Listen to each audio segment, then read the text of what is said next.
Morning student, history की online classes में आपका स्वागत है। आज हम पढ़ेंगे जागीरदारी प्रथा के बारे में। इससे पहले मैंने आपको मनसबदारी प्रथा के बारे में पढ़ाया था और अभी हम पढ़ेंगे जागीरदारी प्रथा। क्या होती है जागीरदारी प्रथा? जैसे कि पूर्व में बताया था, मुगल सम्राट अकबर के द्वारा मनसबदारी व्यवस्था भी प्रारंभ की गई थी और उसके साथ ही एक और व्यवस्था भी प्रारंभ की गई थी जिसे जागीरदारी प्रथा कहा जाता है। जागीरदारी प्रथा कोई नई प्रथा नहीं थी, पूर्व में भी जागीरदारी प्रथा चली आ रही थी, लेकिन अकबर ने इसको और थोड़ा सा मॉडिफाई किया गया। अकबर ने इसे और ज़्यादा अच्छे से प्रसारित किया था। इसके अंतर्गत जागीर का मतलब होता है एक ऐसा भूखंड जहाँ से आय प्राप्त होती है। मुगल काल में जैसे सैन्य पदाधिकारी हैं, प्रशासनिक पदाधिकारी हैं, इन समस्त पदाधिकारियों को जागीर प्रदान की जाती थी उनके वेतन के बदले में। यानी कि उनको जो वेतन मिलता था वो वेतन नकद न देकर जागीर के रूप में या एक बड़े भूखंड के रूप में दिया जाता था और उस भूखंड से ये जागीरदार अपनी आय वसूल करते थे और जितना उनका वेतन होता था उतना वेतन रख कर और बाकी का सारा केंद्र में जमा कराते थे।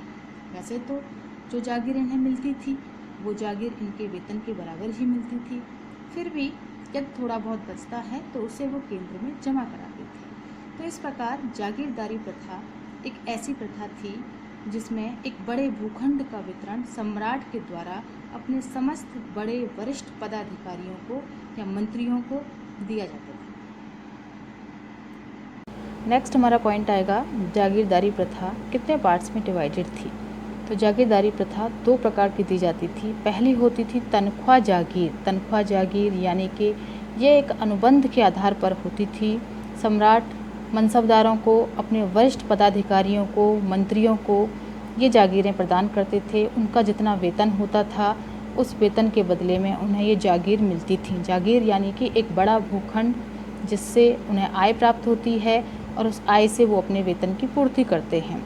अब जिन मनसबदारों को ये जागीरें मिलती थी तो वो अपनी जगहों पर या अपनी जागीरों में एक बड़ी सैन्य टुकड़ी रखते थे और जिन मंत्रियों को मिलती थी वो अपनी जागीरों का प्रबंधन करते थे। ठीक है, एडमिनिस्ट्रेशन संभालते थे। पूरा जागीर की व्यवस्था रखना है, जागीर को पूरी तरीके से निगरानी में रखना है, उसका जो जितना भी कर वगैरह आ रहा है वो सारा जो है पूरी तरीके से उसका कलेक्शन करना है। तो ये जो मनसबदारी जागीरें होती थी ये ज़्यादातर जो है सैन्य पदाधिकारियों को दी जाती थी।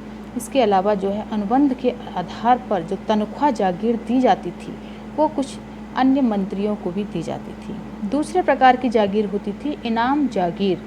इनाम जागीर यानी कि जिस जागीर का कोई अनुबंध नहीं होता था, वो या तो राजा प्रसन्न होकर किसी को देता था या जो है भेंट के रूप में दे सकता था। ये राजा की इच्छा के ऊपर होता था कि वो जागीर किसको दे रहा है। तीसरा इसमें आएगा, कभी कभी क्या होता था कि कुछ पदाधिकारियों को जिन जागीरों में नियुक्त किया जाता था वो वहाँ उस स्थान पर नहीं रहते थे बल्कि कहीं दूसरे स्थानों पर भी उनको जो है नियुक्त कर दिया जाता था।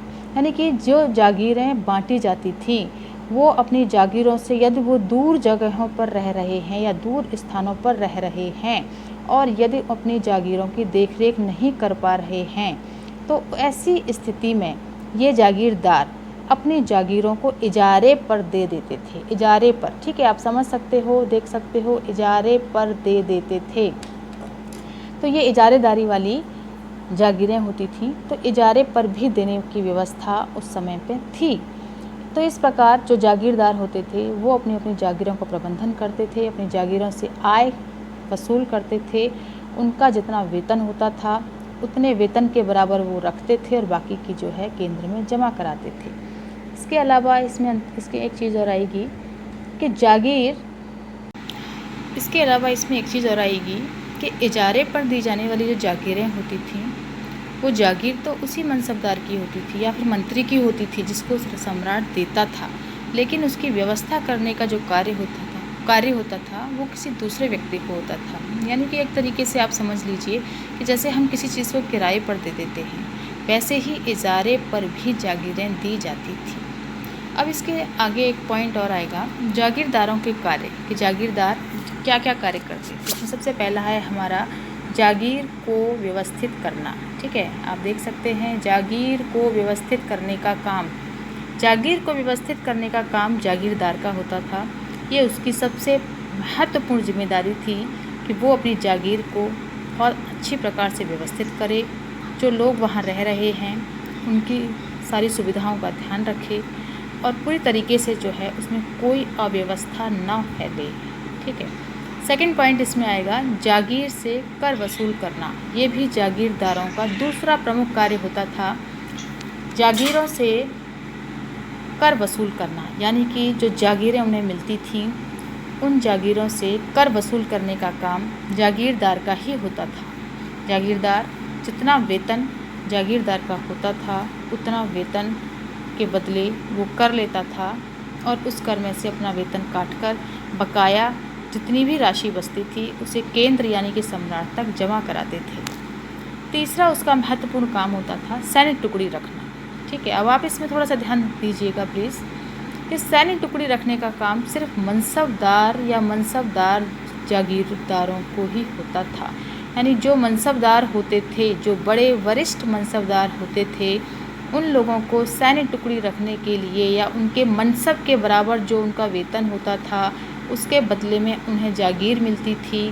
उस जागीर के या उस जागीर पर वो सैनिक टुकड़ी रखते थे, यानी उनका महत्वपूर्ण काम यही होता था कि जितना वेतन उन्हें मिल रहा है उस वेतन की भरपाई वो जो जागीर उन्हें मिली है उस जागीर से जो आय प्राप्त होती है उससे करें और बदले में एक सैनिक टुकड़ी रखें, जो कि जब भी राजा को आवश्यकता होती थी या कहीं कोई युद्ध वगैरह करना होता था तो वहाँ उस सैनिक टुकड़ी का सम्राट अपनी इच्छानुसार प्रयोग कर सकता था। तो ये इसके महत्वपूर्ण काम होते थे, ये जो है महत्वपूर्ण कार्य होते थे जागीरदारों के। दूसरा एक चीज़ कि अकबर ने भारतीय शासकों और जमींदारों को मनसबदार के रूप में नियुक्त किया था और ये नीति उसने अपनाई थी और जागीरदारी प्रथा स्टार्ट की थी। ठीक है, इसके अलावा इसमें मनसबदार जिन्हें जागीरें मिलती थीं या जिन्हें जागीर के रूप में जो है मनसब मिलते थे उनका महत्वपूर्ण काम यही होता था कि उन्हें एक सैनिक टुकड़ी रखनी है। जागीरों से कर वसूल करने का काम तो कभी कभी जागीरदार भी करते थे और कभी कभी जो है राज्य कर्मचारी भी करते थे, वो चीज़ अभी बाद में भी आएगी। तो इस तरीके से जागीरों को व्यवस्थित रखना, जागीरदारों की व्यवस्था करना, पूरी तरीके से उसकी देखरेख करने का काम, ये समस्त काम जो है ये जागीरदारों के ही होते थे। नेक्स्ट पॉइंट आएगा इसमें जागीरदारी व्यवस्था का प्रबंधन, यानी कि जो जागीर व्यवस्था अकबर के द्वारा शुरू की गई थी उस व्यवस्था को सुचारू रूप से चलाने के लिए, उसमें पारदर्शिता रखने के लिए, कहीं जागीरदार जो है अपनी शक्ति का बहुत ज़्यादा या अपनी शक्ति की वृद्धि न कर लें और कहीं वो राजा को चैलेंज न करें, इस चीज़ के लिए एक अच्छा प्रबंधन सम्राट के द्वारा स्टार्ट किया गया था। तो उसमें बहुत सारी सावधानियाँ रखी गई थी। जैसे सबसे पहले जो है जागीरदारों का स्थान परिवर्तन करना, यानी कि अकबर के समय में जागीरदार स्वयं को जागीर का स्थायी स्वामी न समझ लें, इसके लिए उनकी शक्ति कम करने के लिए जागीरदारों का स्थान परिवर्तन किया जाता था। ये इसमें एक बड़ा मेन पॉइंट था कि जागीरदारी व्यवस्था को पूरी तरीके से सुचारू रूप से चलाने के लिए जागीरदार स्वयं को कहीं जो है बहुत शक्तिशाली न समझ बैठें या खुद को बहुत ज़्यादा शक्तिशाली न बना लें, इसके लिए सम्राट उनका स्थान परिवर्तन करता रहता था। यानी 4 से 5 वर्ष तक जो है एक स्थान पर रहे, उसके अलावा कहीं दूसरे स्थान पर या दूसरी जागीर उनको प्रदान कर दी। तो इस तरीके से एक रोटेशन बना के रखता था अकबर, जिससे कि जागीरदार स्वयं की शक्ति में बहुत ज़्यादा वृद्धि न कर लें और कहीं ऐसा ना हो, क्योंकि उनके पास एक सैन्य टुकड़ी भी रहती थी तो वो राजा को चैलेंज कर सकते थे और ऐसा बाद में हुआ भी था। यानी कि मुग़ल सम्राट जो थे औरंगजेब के बाद जो अयोग्य उत्तराधिकारी आए थे उनके समय में इन जागीरदारों ने मुग़ल साम्राज्य को चैलेंज किया था और अपने राज्यों को स्वतंत्र घोषित किया। तो इसी चीज़ के लिए या इस चीज़ को रोकने के लिए ही अकबर ने जागीरदारों का स्थान परिवर्तन करना शुरू कर दिया था। दूसरा पॉइंट इसमें आएगा राजस्व वसूल करने का अधिकार सरकारी हाथों में दे दिया, क्योंकि जागीरदारों के पास राजस्व वसूल करने का अधिकार होता था, लेकिन सम्राट ने राजस्व वसूल करने का अधिकार जो है वो सरकारी हाथों में दे दिया, जिससे कि पारदर्शिता बनी रहे। कभी कभी जो है जागीरदार जितना उनका वेतन होता था उतना कर अपने पास रखने के अलावा और अन्य करों को भी अपने पास रख लेते थे, सम्राट तक नहीं पहुंचाते थे। तो इसी के लिए जो है इस पारदर्शिता को बनाने के लिए जो है अकबर ने राजस्व वसूल करने का काम जागीरदारों को नहीं दिया, बल्कि ये काम जो है सरकारी हाथों में यानी सरकारी अधिकारियों को दे दिया था। तो ये भी एक अच्छा जो है बहुत ध्यान रखने वाली या सावधानी रखने वाली पॉइंट थे। दूसरा जो है जागीरदारी व्यवस्था का प्रबंधन करने के लिए कुछ अन्य पदाधिकारी भी नियुक्त किए, जैसे कानून गो है, चौधरी है, फौजदार है।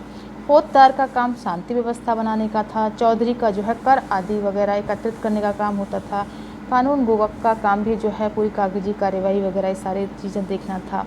तो जागीरदार की सहायता के लिए ये अधिकारी नियुक्त किए गए थे।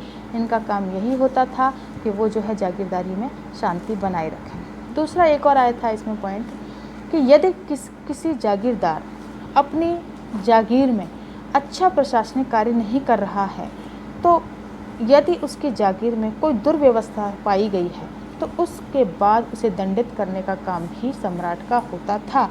तो इस भय से भी ये जागीरदार अपने अपने कार्य बहुत ही अच्छे और सुचारू रूप से करते थे। यानी कि जागीरदारों की जो पदोन्नति होती थी वो पूरी तरीके से सम्राट के ऊपर निर्भर होती थी। तो ये जागीरदार अपने अपने कार्यों को सुचारू रूप से करते थे। नेक्स्ट पॉइंट आएगा इसमें जागीरदारी व्यवस्था का आलोचनात्मक मूल्यांकन, यानी कि जो पूरी की पूरी जागीरदारी व्यवस्था हमने जो पढ़ी, कहाँ उसका जो है कहाँ उसके नेगेटिव पॉइंट्स थे, क्या उसके पॉजिटिव पॉइंट्स थे, इन सब चीज़ों के बारे में हम मूल्यांकन करेंगे। जागीरदारी व्यवस्था वो व्यवस्था थी जो अकबर ने प्रशासन को सुचारू रूप से चलाने के लिए की थी, लेकिन इस जागीरदारी व्यवस्था में कहीं ना कहीं धीमे धीमे कुछ कमियां आनी शुरू हो गई थीं और उन कमियों की वजह से ये मुग़ल साम्राज्य के पतन के लिए एक प्रमुख बिंदु भी साबित हुई थी। कैसे कि अकबर, जहांगीर, शाहजहां, औरंगजेब इन शासकों के समय में जागीरदार पूरी तरीके से कंट्रोल में रहे, लेकिन औरंगजेब की मृत्यु के बाद जब अयोग्य उत्तराधिकारी आए तो वो अयोग्य उत्तराधिकारी इन जागीरदारों को पूरी तरीके से कंट्रोल में नहीं रख सके, जिसके कारण इन जागीरदारों ने अपनी शक्ति में बहुत ज़्यादा वृद्धि कर ली और उस वृद्धि के कारण अपनी शक्ति में इतनी ज़्यादा वृद्धि कर ली थी कि वो अपनी एक बड़ी विशाल सेना रखते थे और यदि वो चाहें तो मुग़ल साम्राज्य को पूरी तरीके से चैलेंज कर सकते थे, विद्रोह कर सकते थे और कहीं कहीं जो है उन्होंने अपनी जागीरों को स्वतंत्र भी घोषित कर लिया था। तो इस तरीके से ये जागीरदारी व्यवस्था जो मुग़ल साम्राज्य के प्रशासन का एक मुख्य बिंदु था, वही व्यवस्था बाद में मुग़ल साम्राज्य के पतन का भी एक बिंदु साबित बनकर उभरा। दूसरा जो है इस जागीरदारी व्यवस्था का यदि हम एक आलोचनात्मक मूल्यांकन और करें तो जागीरदारों का कमज़ोर प्रबंधन, यानी कि जागीरों का या जागीरों का जो कमज़ोर प्रबंधन था वो भी कहीं ना कहीं जो है आलोचना की दृष्टि से देखी जाती है कि मुग़ल साम्राज्य के अयोग्य उत्तराधिकारी इसका प्रबंधन करने में पूरी तरीके से सफल नहीं हो पाए थे। इसीलिए ये जागीरें या ये जागीरदारों ने अपनी शक्ति में बहुत ज़्यादा वृद्धि कर ली थी। तो इस तरीके से देखा जाए तो मुग़ल कालीन प्रशासन में जागीरदारी व्यवस्था अपना एक महत्वपूर्ण स्थान रखती है, लेकिन इस प्रथा जिसमें मुग़ल शासक नकद वेतन की जगह भूमि खंड देते थे, ठीक है, और उस भूमि से प्राप्त आय से अधिकारियों को वेतन मिलता था। किंतु धीरे धीरे इस व्यवस्था में कमियां आने लगीं और औरंगजेब की मृत्यु के बाद जागीरदारी प्रथा ने एक नया मोड़ ले लिया। जागीरदारी राज्य और शासकों का वर्चस्व नहीं रहा या जागीरदारों पर राज्य और शासकों का वर्चस्व नहीं रहा था और बड़े बड़े जागीरदारों ने स्वयं को स्वतंत्र घोषित कर दिया। इसीलिए मुग़ल साम्राज्य विखंडित हो गया था और टुकड़ों में विभाजित हो गया था। इस प्रकार जागीरदारी व्यवस्था ऐसी व्यवस्था थी जो एक बहुत ही अच्छे कॉन्सेप्ट के साथ स्टार्ट की थी, लेकिन धीमे धीमे इसमें बहुत सारी कमियां आईं जो कि मुग़ल साम्राज्य के पतन का एक कारण साबित हुई थी। आई थिंक आपको जागीरदारी व्यवस्था समझ में आ गई होगी। यदि ये वीडियो आपको अच्छा लगे तो प्लीज़ आप इसे शेयर कीजिएगा, सब्सक्राइब कीजिएगा और लाइक कीजिएगा। अब कल हम नेक्स्ट टॉपिक पढ़ेंगे। Okay, thank you so much.